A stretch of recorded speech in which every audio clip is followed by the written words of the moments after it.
Swami Samarth. Sunita recipe चॅनलमध्ये आपलं स्वागत आहे. मी आज तुम्हाला अशा पद्धतीने पापड्या करून दाखवणार आहे. अशा पद्धतीच्या पापड्या आपण दुकानामध्ये पाहिल्या असतील. अशा पापड्या आपण घरच्या घरी सोप्या पद्धतीने बनवू शकतो. पापड्या आपण घरच्या घरी जर बनवल्या तर बाहेरून आणण्याची गरज पडणार नाही. चला तर मग आपण रेसिपीला सुरुवात करूया. सर्वप्रथम ही 3 ते 4 तास मी साबुदाणा भिजवून घेतलेला आहे. आता ह्याच्यात आपण मीठ घालून घेऊया आणि असं एक जीव करून घेऊया, म्हणजे मीठ सगळं मिक्स होईल.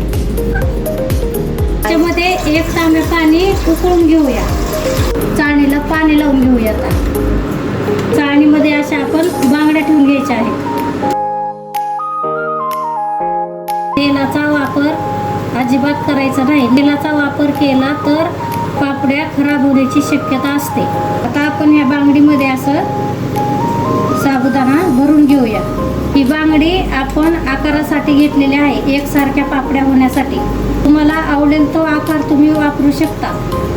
एक चमचा बुडवून असं चांगल्या पद्धतीने आपण ह्याला असं दाबून घेऊया बांगडीमध्ये, म्हणजे कसं व्यवस्थित आकार पण येईल आणि काढताना तुटणार नाही. पाण्याला उकळी आलेली आहे. आता वाफ आलेली आहे चांगली. आता ही वाफेवर आपल्याला 5 मिनिटं वाफवून घ्यायचं आहे.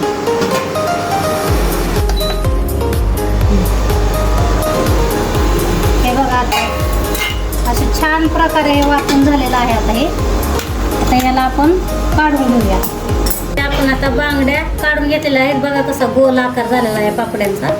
आता आपण सुकवायला प्लॅस्टिकवर टाकून घ्यायचे आहेत. अशा पद्धतीने प्लॅस्टिकवर आपल्याला दिवसभर उन्हात ठेवायच्या आहेत. किती छान सुकलेल्या आहेत. 1 दिवसात सुकतात ह्या पापड्या. आता मी तळून दाखवणार आहे. आता कडकडीत तेल तापलेलं आहे. आता तुम्हाला दाखवतो त्याच्यामध्ये सोडून.